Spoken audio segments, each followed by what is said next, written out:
calls. I need all the votes. Cause I'm running like I'm running for... Okay, it is video shoot day. I'm meeting up with the guys. We're gonna shoot a little movie. We're gonna shoot a little movie scene. You know, a little movie guy. A little clip. So your boy gotta put on... Your boy gotta put that stuff on. Okay, let me bring you over here real quick. Yeah. I'm in the mode. I'm in my zone. Put in my pose. They used to the code. I came with the pose. I need all the votes. Cause I'm running like I'm running for mayor. Yeah. Wake up, I'm saying my prayers. I coach, but I ball like the players. Yeah, I'm in the mode. Like, you know what I'm saying? Like somebody just popped out of, not the, what is it? Mr. Robot. Yes, ma'am. So we made it to location. Shout out to boys. What are we doing? Man? What happened, bro? For sure there's just a bottle of piss right here. Shooting in Denver be like, bro had to move from his camera's position because of the bottle of piss in front of him. I would be uncomfortable too, honestly. Oh yeah, that's a vibe. That's a vibe. I like that point of this. I'm at the top of the stair, yeah. As I was coming upstairs to go to the edit room, I seen a friend that I met in the studio previously, Josh. And Josh has a band, and he's been having trouble finding somebody to man the camera for his band. So, guess who popped in and said, can I move this? Yeah, you can do whatever. Perfect. Like right in your face. Then I get to thinking about the time.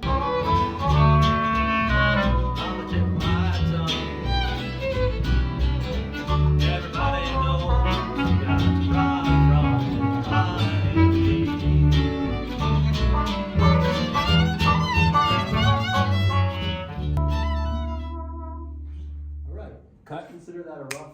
Okay, we are styled. We are styled. It's time to go to the show. To the big party. I feel so good, I feel amazing. Let nobody steal my heart because I pay no mind to what don't pay me. That's the only way I live my life. Bienvenido, nice to meet you. Come and feel my mind.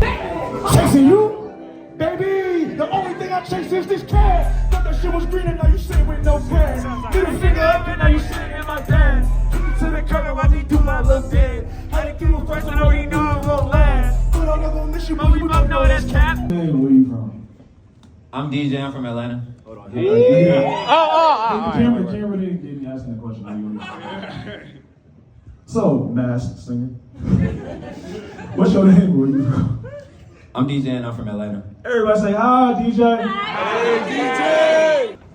I poured from my heart that I downloaded. Y'all heard my voice crack, yes.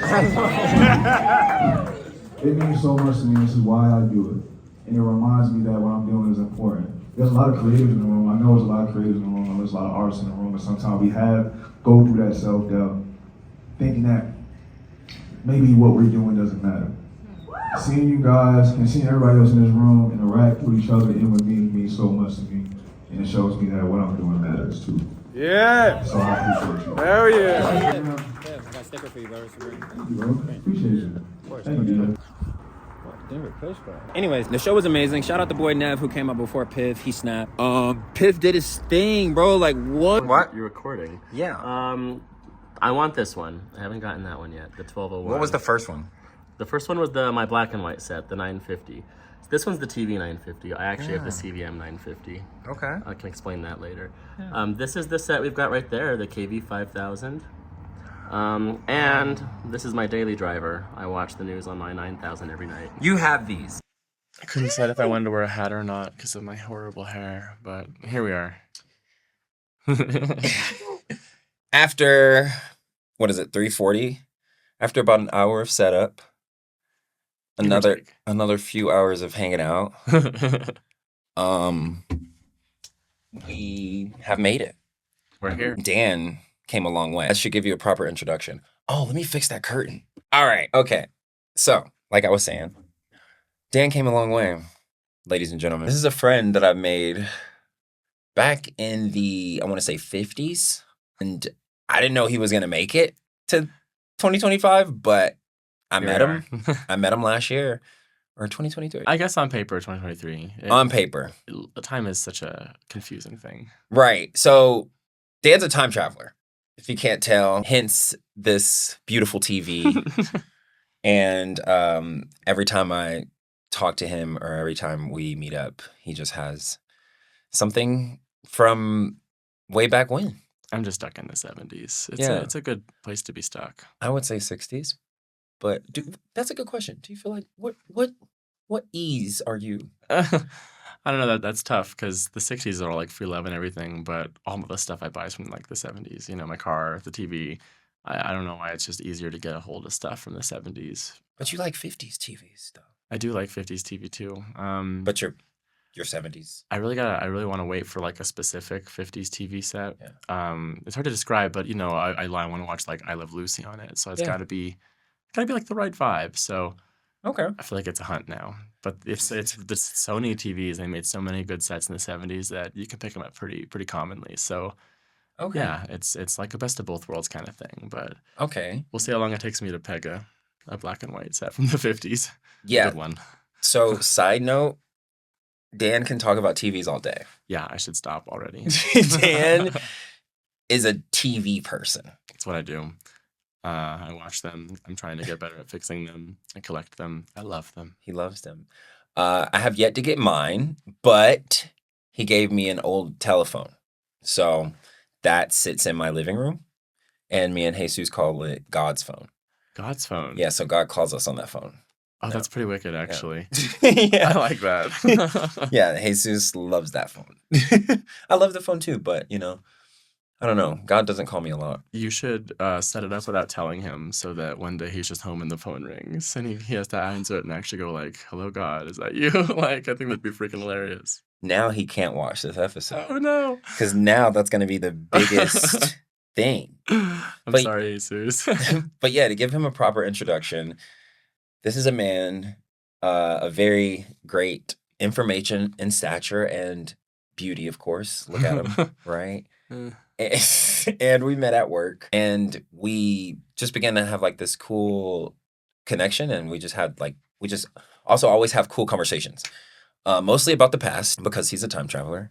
Yeah, that's one. Yeah. And and then mostly about just the dating scene, right? Like work. When you talk to people at work and your friends at work, for some reason it has something to do with like dating a lot. I think it's also because so many of our coworkers go there to either like work alongside their significant other all night long, or like they find each other there and they latch on. Oh, yeah. I think it's just a night people thing. It's in the air. Yeah, it's a chemical they pump into the warehouse to make us affectionate, and sometimes they put a little too much in the air. Yeah, and we're just like, hey, sex. It's supposed to increase morale, and but really what it's been doing is wasting a lot of time outside of work. But long story. Me and Dan came across the conversation of the dating scene, and like I've been telling him about my struggles with dating girls, and he's been telling me about his struggle with dating men. Yeah, and just I'm over here like I'm over it. Some days I talk to him, I'm like I'm just done, and he tells me about his side, and that's what I asked him to come on here today for. It's like comparing apples and oranges, but it is still just it's a fun fruit basket. Yeah, it's a fun fruit basket. And one day I was just like, you want to come on the show? And like, can I ask you about that? Because like, I don't think a lot of people really know about what it's like and just what it's not, Yeah, or at least like they have an idea of what it's like. Or what it should be like. And it's not even like media's fault. I think it's just you use your imagination sometimes and you're like, this is how the other half lives, I'm sure. Yeah. So people come to conclusions with what they think they would do if they had that level of freedom or that different brand of freedom. Ooh. So I think that's a lot of it, personally. You heard the man. Being gay is a brand of freedom. A brand of freedom. we have responsibilities and we have hindrances, but some of them don't apply to heterosexual people, Yeah. No. And vice versa. They have freedoms as well, but they also have things that they can't do. Yeah. Yeah. Like say certain words. I was thinking more like accidental pregnancy versus like HIV. Like those are both kind of guardrails in the different sexual orientation centers. Wow. That kind of almost act in the same psyche. Yeah. Where it's, You're know, terrified. or they make you wear a condom. Yeah, it's kind of the same. Like I said, gay people particularly don't always have to worry about making a baby necessarily. Necessarily. But it's the same guardrail for like STDs. So that's why I'm like different liberties for different sexualities. I love that. But everyone's still got guardrails. Everybody still got guardrails. Yeah, no one's bowling in the gutter. No. But yeah, so I wanted to like get into what we were talking about, like how is the gay dating scene? How for straight normal weirdos like myself, who still doesn't know how that works. How is that for you? Like and I know that's a broad question.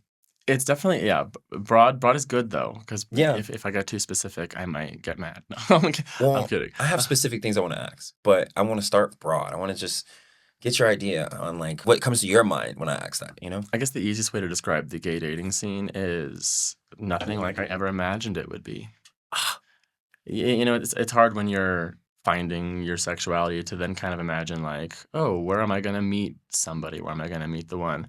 But I never imagined it would behave this way. You watch movies and you know all that life and stuff, but even with the knowledge of today's sexual atmosphere and apps and hookup culture, and in my case, gay people's traditional stereotype of having more promiscuous encounters, that has really blended into what is almost dating with your crotch out, which is interesting. Yeah, and it makes you think like, can I find something, I guess, safe?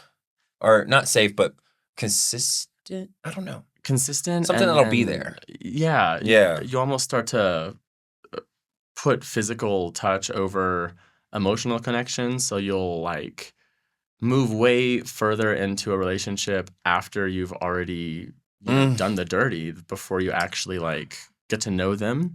I don't know how to describe that. So it makes you're safe in such a different way where like I know that this person can validate me in the nude, but then I might not be able to talk to them about my work day. Or my parents or my something. Exactly. I have plenty of friends who I could definitely like call right now and maybe get down and dirty with, but they wouldn't want to hear about what so-and-so did in the warehouse the other day. They don't care about my old TVs, So like it's kind of hard to find something safe in both sections or to find someone like that you feel safe enough with to even try emotionally attaching yourself to. Because I've tried doing it both ways where you start with intimacy and then work into emotional connection, and that didn't really pan out. Yeah. And vice versa, where you start with a good emotional connection and then some sort of physical connection never happens. And then you're just kind of left in this shallow pool with your socks on.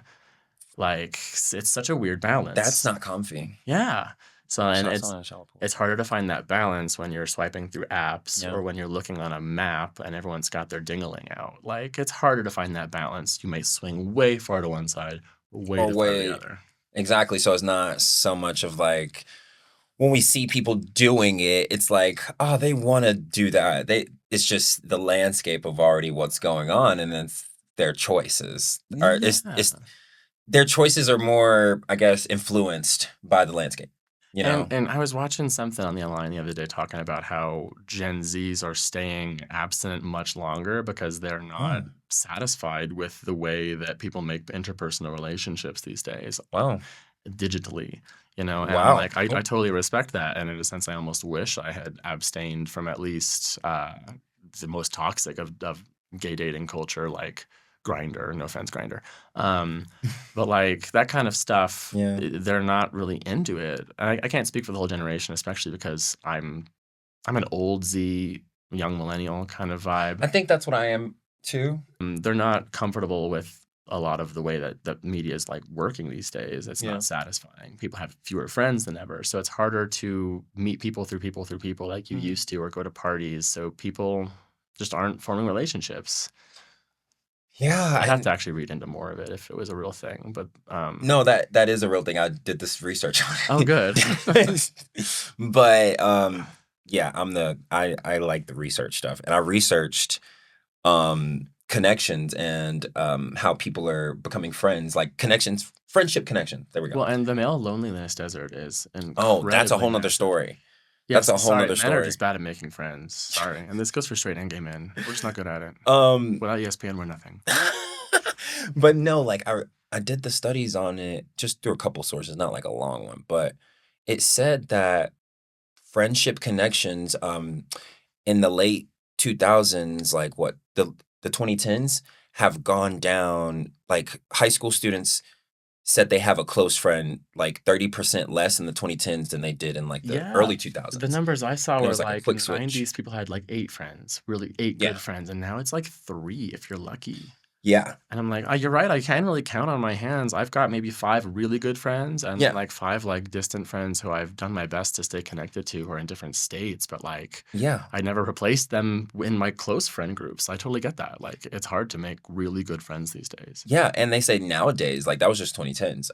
And talking about percentages, it was like, I don't know if it was like 1 in 3, but I think now it's like 1 in 5 students say they have a close friend. It's just, I don't know, it's gone way down. Now it's like 1 person is lucky to have a close friend now. I don't remember the numbers anymore, but the number of people in the younger generation saying they're experiencing genuine loneliness Yeah, is shocking. We're the most yeah. connected we've ever been. Yeah. I can talk to people from across the globe if I want to, Oh my but God. we're still feeling the most lonely. We should do an episode on loneliness It's because I want to nerd out about this right now. it's like starved for But- connection but drowning in knowledge. Yeah. It's where we are as a species. I want to nerd out about We'll this. have to, yeah. But On today's episode of Tangents. But okay, so the first like thing I wanted to ask you was like, I guess we like broadly talked about it, but at its basis, is it hard to find love in the gay dating scene, or do you feel like people just say that and it's a misconception? A lot of it depends on where your priorities are. There are a lot more people who are very more sexually charged, and a very important part of the relationship is intimacy. With the rise of internet, we have a lot more exposure to varied sexual interests. So people are really specific about some bedroom things. So you can't form a steady relationship without checking these super specific boxes. Sometimes it's a judgment thing, sometimes it's a comfort thing. But if that's where your priorities lie, it's a lot easier to maybe find someone who can at least satisfy you on some of the more toxic websites. But when you're trying to find someone who engages with you and wants to get to know you and really learn with you, and I mean with, like, I want a teammate. I have a hard time finding that in the same way that maybe someone who's focusing more on their sexual satisfaction does on apps. And I also don't know if our generation has as many third spaces as previous generations have, free places where people can just go hang out. You know what I mean? Yeah, My mom talks yeah. about the mall every time Yeah. she talks about her Yeah. youth. Yeah. You didn't have to pay to be at the mall. You No. paid to go in the little rooms. Yeah. Jazz night, I try to go on Fridays. It's free. That's a good third space. And there's plenty of queer people there. And I've definitely made a lot of good friends. But we don't have enough third spaces as a community for people to go out and meet each other without maybe putting our more promiscuous side out first. And the gay people have even fewer of those. So that's why I'm like, I have a hard time finding that level of like above the nipple connection in the gay world. But I'm getting really close, and I've made lots of friends, but no one gives me butterflies yet. Except one, but we're not going to talk about him. Well, I love how you explained, like, what kind of love you're looking for, because I guess we do always think that love could be like just this one thing. But when you brought up satisfaction versus like growth or like a growth partner, Yeah. right? I guess it's not always about like that one love. It's like some people find love in this. Well, Some and- people and- find love in that. I always support, I call them 21st century relationships, polyamory. Someone who says, like, say I have a boyfriend named Bob and a husband named Bill. Yeah. My husband and Bill and I are above the nipples. We are just like this. We are life partners. Yeah, We yeah. can do everything together. We like the way our farts smell, Yeah. But me and Bob are both into some of the same weird stuff down Yeah. here. Or I got my husband and my boyfriend's name mixed up in this hypothetical. But Yeah. you get what I'm saying. I get Like, what you're saying. I support those relationships all the time. They're very delicate as they are. I've only seen a handful of thruples like that work, but in situations like that, it's all about understanding and communication. And even if it doesn't necessarily fly to the sky, that triangle can at least build some connections in some ways. Well, at its core, besides just the triangle and the polyamorous reference, what you're saying is like, yeah, somebody, just because, you know, that girl in your situation or in the situation, she likes this guy. Oh, those are Casios. Casio gang. Yeah. Yeah. Dan gave me this Casio for Christmas or my birthday. I think it was an incredibly late Christmas present you got on your birthday, or vice versa. I think I got it way before my birthday. Either way, the point is, someone can like, I guess, the sexual being or the sexual parts of each other, and someone can like the emotional, mental parts of somebody, and it doesn't take love away from either of those connections. Yeah, I want to find someone who just wants to step forward with me and not like interject paths, stop each other, you know, like forward growth, just to expand, and that's difficult in this day and age. Would you say it's just difficult with like all relationships, or just the relationships you've been in, or is it just the gay dating scene? That's tough. I've really only got one friend I can think of who's just not vibing with boys. But most of my gal pals at least have some sort of activity in the dating scene. You know, they have options. More likely, they might find someone to talk to at the bar than if I was to go out to the bar, unless I went to a gay bar, which is a vibe on its own. You know, some are totally hit and miss, and you're not always going to find the person who wants to talk to you about what's happening on the news at a gay bar. You might want to talk to someone who's, I don't know how to describe that. That would be a funny test video. Going to a gay bar, ordering the gayest I'll put a drink hidden camera on possible, you. and being like, "So, did you watch the news hour tonight? Yeah, that peace deal." You know, but What do you think somebody would say? it depends on if they were wearing a shirt or not. Because some of those guys that go in there with a harness might just look at me like I'm crazy. But if they're wearing a shirt, they might at least give me the time of day. What if the guy in the harness shocks you? What if he's just... What if I'm the one in the harness asking the questions? Okay. Or like my finger on the edge of my martini. Send me home. Okay. But I love your answer on that question though. How it's like not hard to basically find love. You just feel like sometimes for you it's hard to find a connection where somebody wants to grow with you and not just... And the most recent time I felt good. that connection, it ended up being for someone who was straight, and I got some of the wrong ideas, and I didn't make things weird. I just kind of made myself really sad, because I was wondering if I was ever going to find that again. And I still wonder, because honestly, he's pretty great, you know. Yeah. So it's hard to find that connection up here that also works down here, and I shouldn't say hard. People do it all the time, but in today's age, where people know what they want down here. It might be hard to find someone you love. And then, I don't know, maybe I'm also thinking about old-fashioned relationships where, like, in the 50s, you didn't have sex until you got married. And you saw your wife, the first person you saw naked was your wife, unless you shared a shower with your mother. Yeah. And then you get to build that experience together, and then you're both kind of into the same things because you only know the same things. Oh, you are from... Yeah. Yeah, so that's why you're from the past. But that's why, even if that's like a super rose-colored lens version of the 50s, that's still something that rings in my ears sometimes. Because my grandma and grandpa were that same way. They got married when they were 18 and 19, right out of high school. And they made a baby, and it was a mistake. Sorry, Donna. But, like, you know, it's shit like that. I think about that. Like, what would happen if maybe there were more gay acceptance in my high school, and I knew more gay people in high school, and I got to grow since I was 16 with someone instead of trying to adapt myself and mix two really grown personalities. Wow. Because I'm not creepy enough to start dating in high school. No, thank you. Wow. So I need to at least be able to go to a bar with me. That's a good point, though. And I've thought about that before. People in the hetero world get to be more comfortable with their growth, with their sexualities, with their personality, versus... Wow. And gay people now get to experience that for the first time. Yeah, now. Yeah. And that's why it's really fascinating to see other Generation Zs just actually being really open in like high school and everything. Because I'm like, I love that for you. Because when I was in high school, we got the right to get married. We didn't have PrEP or nothing. We were still condom testing every 3 months. Yeah. Super scared.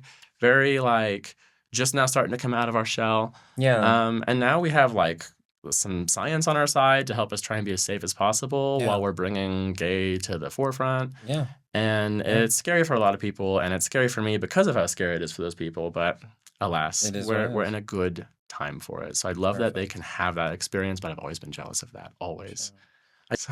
What are some misconceptions you would say people have about non-hetero people, gay people. Well, and it's funny because this is mostly what we've been talking about, but most people think that gay people are all sex. Sex, sex, sex. That's all we care about. And it's partially because I think it's because we don't make babies, guys on guys. Traditionally, it's always been like the thing. Gay people could have more sex. So, That's one I think kind that, of thing. and that was always where like this horrible stigma came from, where we have more diseases and we do all this stuff, and we're like not clean, and then the AIDS came along and it got really, really, really bad because the condoms were not widespread. We got really sick and we all died, and it kind of made us look bad because it was really reinforcing a lot of bad stereotypes. But like, so it's just kind of a weird pocket right now where we're like scientifically enabled and like. I don't know. I've talked to older members of the gay community, and they don't know what it would be like to not be afraid of getting HIV. But would you say that's the only like thing that you think people see? No, not really either. I think there's a lot of issues right now with gay people putting their sexuality at the forefront of their identity. So a lot of people who are looking at it in a more traditional sense will see rainbows and color and flags and look at me, jazz, jazz, jazz. No, a lot of us are normal people. I'm wearing a cardigan, for Christ's sake. Like, No, legit. Like, we blend in. No, he drives a pickup truck. Yeah. And like straight up. I see you and I'm like, oh my God, he's okay. One of my best friends, I found out he was trans. It took a year because he would only sit down in the bathroom. And, we blend in. We're very normal people. We're everywhere. There are definitely some people who have taken the identity a little too far, and they've been also put in the forefront of some of the negative media. And that's their right. They have the right to be comfortable in their skin and everything like that. But sometimes you have to have an identity besides gay. He's like, I'm normal. I don't have a cardi. Yeah. Well, I mean, there's not a rainbow on my body. You brought an old TV. Yeah, but that's not my sexuality. That's my special interest. I'm just like, you do normal things. Oh, yeah. You have normal hobbies and interests. Well, oh, yeah. None of my hobbies are gay classic either. TVs, though. I repair vintage Volkswagens. What's gay about that? Oh, no, you actually do repair cars. Yeah, I have a 74 bug that hates me with every ounce of her soul, and I'm going to keep her running against her will if it is the last thing I do. Yeah, we're going to put this TV on top of it and go camping. Yeah. Yeah. I got the adapter and everything. Is that what that is? Because I still don't know what that is. Yes, that's the car cord. That's so you can plug it into your cigarette lighter. Oh. I got this Sony TV car battery recently. cord. Yeah. It's show and tell today. It's the newest member of my family. Yeah. Well, it's always show and tell with you. Well, it's because when I buy old things, I use them. So yeah, you actually do. I straight up watched the news on this last night. That's so cool. Like I love it. It makes me happy. And I took a little trendy video of me cutting it on, and just because that was it for me, I'm like, all I need to do is just cut this on. Boom. I love bringing people satisfied. over and turn on my TV, and they're like, "What is that noise?" And I'm like, "Oh yeah, TVs used to ring, baby. This is gonna be in your ears for the next hour or two. Like, I hope you really like tinnitus." But Okay. What do people get wrong about what it's like, I guess, not just in the bedroom, but when it comes to like how a gay relationship is, like dating a man. As a man dating a man, like what do people get wrong about that? What do people, not like a misconception about the community, but more so, what do you hear and you're just like, you thought that was a it could be because I am, only 27, and all my friends are between 21 and 33. I've got some older gay friends, but no one has that like gay apartment. There's always that joke that gay people just strive to have the most interiorly decorated life, and like I like IKEA, I like I like antiquing, but like, it's not that deep. Yeah, my apartment says Dan. It doesn't say gay. Oh. So it's never like. I've never really actually been to a gay person's apartment who's been like, "Oh, watch for the coasters," and "Oh, this is this," and "Do you like this? Check out my lamp." No one actually does that shit. Like, nobody walks around with the glass. Nobody walks around with the glass like this. Because I do at home. I do, and I'm not even gay. We might do that just a little bit. The one thing that you actually got me to do it today, and I don't know if you could tell that I'm like. Sit correctly. Gay people are notorious for weird sitting. Oh, no, I have to sit like this for my... I don't know. If it was up to me, I'd probably be sporting something like this. Oh, really? Maybe not in this chair, but like... Oh. But like... I should have brought the nicer chairs down. Like, I'll squat, I'll crisscross applesauce on the floor before I'll take a bar stool. Like, gay people sit weird. It's Okay. just another thing. It's one of the few actual little, I don't want to go as far as to say gaydar, but tiny tools in my personal arsenal to help me figure out who's gay, because my gaydar The is weird broke. sit. Yeah. You can say my kid. I've never actually had a gaydar. It was too busy pointing at me until I was 18 that I actually just don't know how to use it now. Okay. So Weird sitting though, because that was my next question. I was gonna be like, so what is something that's not a misconception? Like what's something that actually does happen? okay, we were talking about this earlier. We're sitting and gay people are late all the time. Oh, Yeah, we're bad at keeping time. I don't know what goes on in between our ears, but it is Yeah. not a clock. yeah. And I was thinking that's kind of like Black people time. And it validates me just a little bit that there's a whole nother minority out Yeah, there yeah. that's Hey. just not good at keeping time. BPT and GPT. We gotta come late together. Yeah, man. just show. It's called fashionably late until you Yeah. miss it. Then it's just called really, really sad late. That's so funny. Bonding over minority. What would you call that? Time zones. Minority time zones. That's funny. Okay. Well, we already talked about the hookup culture, so like I don't even want to like go over that for real because I feel like we have a lot there that we talked about as far as just like it being hard to find something real in the hookup culture. I feel like we like I kind mean, of touched that. I like to do it the hard way and go on the hookup apps and try and make friends.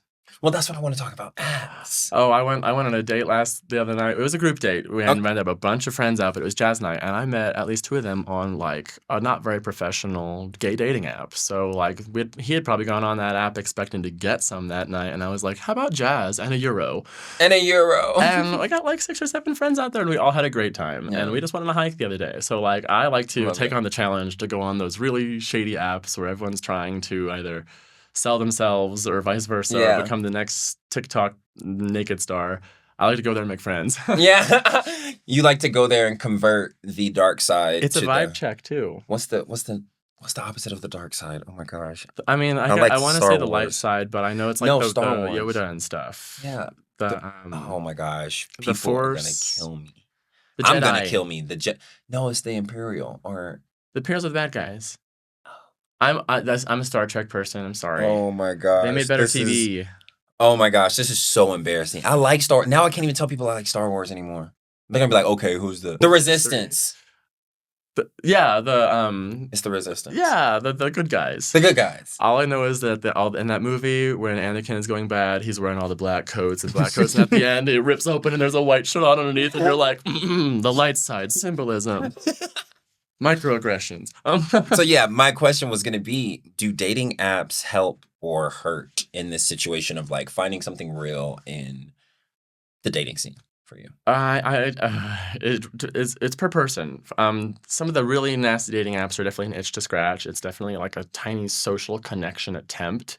But for some people, they really make a difference. And I can't knock anyone that's found a relationship on an app like that because honestly, it's so hard. So if you were able to do it, good for you. Mm-hmm. But I don't know if they're helping. You know, for every person that's maybe found love on the dating app, 3 or 4 people have gotten chlamydia. Okay, so they're hurting. Just kidding. Yeah, so that's kind of why I'm like, it's such a tit for tat. If you could redesign one gay dating app, what would you change? Oh to my help- God. to help the cause. There'd have to be some sort of accountability feature because a lot of people really, really, really enjoy talking to you until they determine that you have either not satisfied one of their sexual needs or that you are too ugly. I will talk to someone for days, and then finally they'll be like, hey, do you want to trade selfies? And then when I send them my face, they'll block me because I'm not cute enough from the nipples up. So would you, I guess, remove a block button? I don't know if I can remove the block button, though, because at the same time, there's some total creeps that need to be blocked. Yeah, you told me about some gnarly stuff. Yeah. I remember you, That's medical. That's you were like not the sex. entry to the app is like, boom, here it is. And I was like, oh, I see girls in clothes when I swipe. You're like, oh, I see. Yeah, Yeah. There's a lot of sausage out on my dating app. Just right there. I don't even want to call it a dating app because that's one of the less reputable ones where I'm like, see, I've got 4 options. If I want to try and date with my clothes on, I go here, and then they Wow. send me the dick pics in the DMs. Wow. And if I want to date with my crotch out over here, they start with the dick pics and then they hit me up with some really awful DMs. Yeah, and I have yeah. to block them because I feel so dirty looking at them after Ooh. they said that to me. Yeah, like Yeah. there's levels, and you dip your toe in all the ponds when you feel like it. And like I said, I got an awesome jazz night out of one of the really, really dirty apps. So sometimes you win. It's just digging, I guess. Yeah. You just pull it out sometimes. It's I like guess. geodes and your little hammer. You're just hitting them and hoping that one of them is going to be a rock and I not going to love like it. punch you in the face or something. I don't know what happens yeah. with geodes. I'm not a rock guy. So, in I guess finding something real or, using dating apps or whatnot, besides that, or on the same line as that, what are signs that like you can tell that like somebody's down for something real or like they're just trying to like get it on? It's this, if the second I try to change the conversation to something other than pillow talk, Yeah. if they go with it or if they take longer and longer and longer to respond. Because if I can tell that they're starting to shift their attention to maybe somebody else because I'm not talking about my back door, Yeah. then I'm kind of like, okay, you're not into this. I'll talk to you tomorrow. But it's really easy to tell when someone actually is talking to you and they care and they don't. They're talking about TV. They're talking about politics. They're talking about their dog. I go to the hot springs all the time. Yeah. I had a guy once, a little old guy, come in. He was real upset because me and 3 other guys were talking in one of the little rooms where it was kind of just us. So we weren't bothering anyone. But he comes up to us, does one of these hand gestures, and he's like, "What are you guys doing out here?" And I'm like, "We're talking about his dog and trying to get it to take its medicine. Do you see us touching our dicks? Like, stop harassing us, dude. Just because we're clearly not straight doesn't mean we're here to talk about sex. We're at a nude spa and I'm talking about dog medicine. Wow.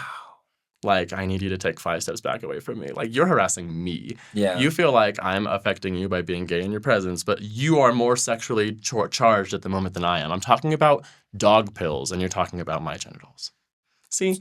So it really is just about playing some weird little game sometimes. And the fact that I didn't just immediately be like, "Oh my God, Yeah. girl, like, get away from me." Like, I talked to him like an adult and I was like, "Dude, do you see our dicks out? Like, come on. We're all naked here together. We're talking about dog pills. Yeah. Like, leave us alone." So We're also I'm not talking where anyone can hear us. There's no reason for you to be mad. You're just here because you see 3 gay guys having a conversation in public. So I'm not the only one annoyed by that, I guess. Yeah. Because I'm not gay, as I know right now. In the current time and space, who knows in 2050. I'm just kidding. But, and people always come up to me and they're like, "Oh my God, your nails are painted. You're gay. Oh my God." Some girls say like, "You complimented my hair, so I thought you were gay."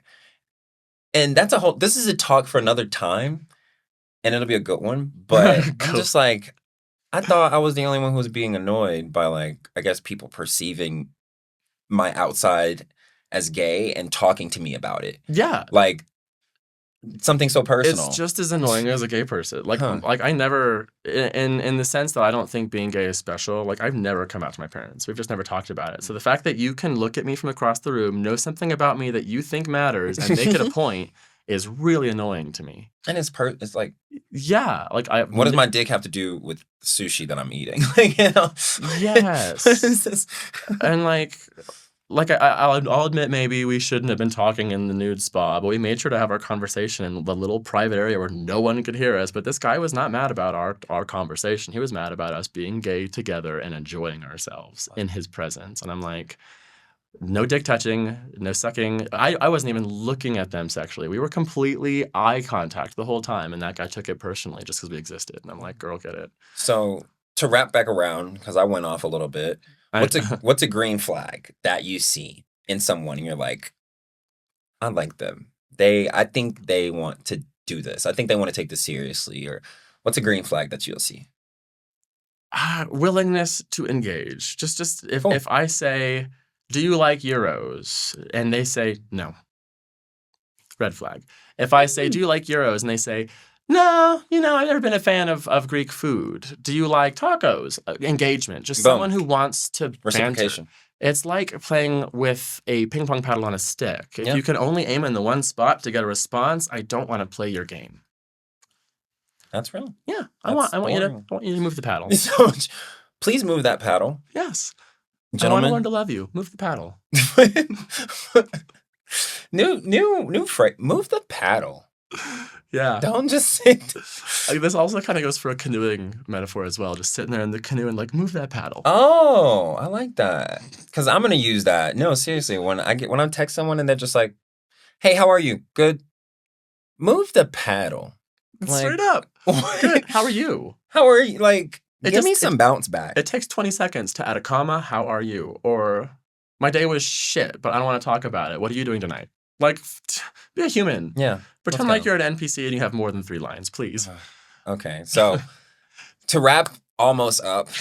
Ooh, to wrap up. Ooh. So many tangents too that we get to fix in post. Yeah, but did you catch the reference to wrap up? I'm objectifying you as a gay man. See, I'm on prep, honey. So it went right over my head. To wrap your Don't send your soldier to war without a helmet unless you're sure he's douched beforehand. Okay. If you could, I'm gonna ask the famous question. Okay. Mhm. If you could go back and tell your younger self about dating, today, what would it be? Don't watch porn. I'm not a big porn guy. You know, it's not like a daily part of my life, but from the very beginning, you know, it just shows you weird things that you don't need to see. And I'm not like into weird stuff now because of porn, but I know they exist. And I don't really need to know what a Cleveland steamer is. Brought that up twice in this podcast, and I'm sorry, but that's the freakiest thing I think I've come in contact in human being and in video person. Like just in both. Oh, and animal crap. That stuff shouldn't exist. Don't ask me to bring my dog on a date unless you want to pet it. Yeah. Like, for real. I'm not even gonna get into that right now, but that's a thing. That's a thing, and it's one of those things I wouldn't have known existed if it wasn't for the internet. Like, thanks Tumblr. Tumblr. Straight up, like that would be my number one thing. Little Yeah. Daniel, just 17-year-old Daniel. Ooh. No matter how cool your friends in the band say it is, don't watch porn. Don't watch porn. You're not gonna like the straight porn, and then when you think you're not gonna like the straight porn, that's when you're gonna find the gay porn, and then you're gonna get into some weird shit. Just kidding. I'm a human being. Wow. But like that'd be my biggest thing. You know. That's I like that. That's a good one. So like, I guess going from that, you know, what you said you would tell your younger self not to watch porn. That's good. I guess so that wouldn't be a takeaway, but I want to ask. Sorry, I'm getting jumbled, but I want to ask. What would be like? I'm trying to find a way to say this. Because I said, like, what would you tell your younger self? What would you tell people now? Like, what would you tell other gay people now or other people who like the same sex now? What would you tell them, like, as a takeaway from everything we talked about and everything you're going through? What would you tell them? How would you express that in a point to them? I'm looking at the camera for this. It will get better. We're in a transitionary phase in everything right now. Our politics, our economy, our power grid is switching over from everything is changing. Mm-hmm. Sexuality is crossing a bridge right now. Things are going to get really loud, and it's going to quiet down, and everything's going to be better. It's just going to get better. We're in a weird spot. I love that. That's what I would say to young people. Because it's messed up right now. It's messed up. Yeah. I mean, it's just going to get better. It'll get better. Yeah. I love that. That's wholesome. It's the best I could do. That's wholesome. Well, it got better for me. You know? And I didn't even hit it in a very tumultuous time. I hit it in a very burgeoning, blossoming time. You know, when I found out I was gay, Obama was president. He was giving us the right to get married and all that jazz. Supreme Court voted for it. Things are moving forward. And now we're kind of in a bit of a scarier spot right now with our current administration. I don't want to get political or anything like that. But, you know, we're not as super comfortable as we are. But it's still, things will get better, you know? And that's a good way to look at it because I study positive psychology, so that was wholesome for me. That hit my home. That hit heart. Oh, good. Whatever. It hit something in my chest. One of your organs. One of my organs. Hopefully one of the cool ones. Yeah. And it felt good. I was like, wow. I didn't expect you to say that. And I was just like, well, I've got a friend who works in like special development education in elementary school, and they're like non-gendered or genderqueer. I'm not entirely familiar. But they're wicked, and they talk about how important it is for even kids in elementary school atmosphere to see someone like them who's not, following traditional society. They've got colorful hair, and they express masculine and feminine traits. So it's good for a kid to kind of see that and be like, if that is how I feel comfortable expressing myself. That step is available for me, Exactly. and it's good for them. So Yeah.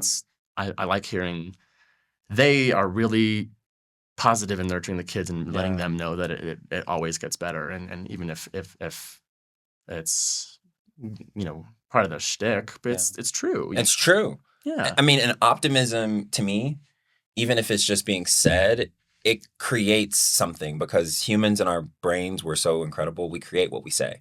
We're hopeful creatures by default. Yeah, and we're creative. Like, we'll create that. Like, we'll be hopeful about something, and then we'll just create it, and then we'll have it, and then move on to the next total thing. side tangent. I think that's where God came from. Our ability to be hopeful and our ability to create. We put that together. And that is where we because I'll listen. Humankind is a burgeoning, amazing thing. But We that could exactly is how I think the whole universe just Oh my came gosh. together.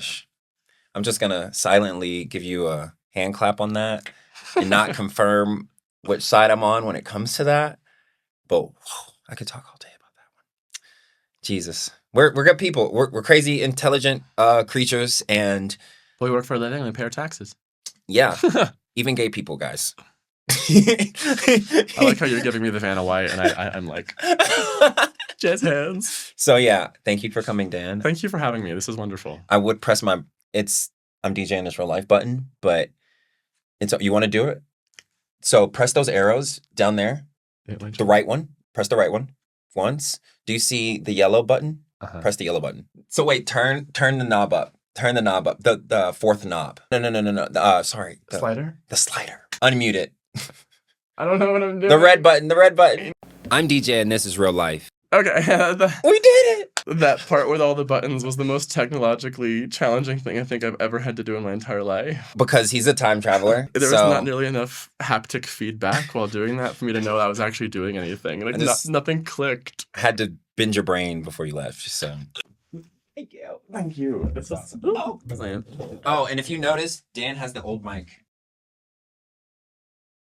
Off, and to turn this off, we hold it down. Just called me.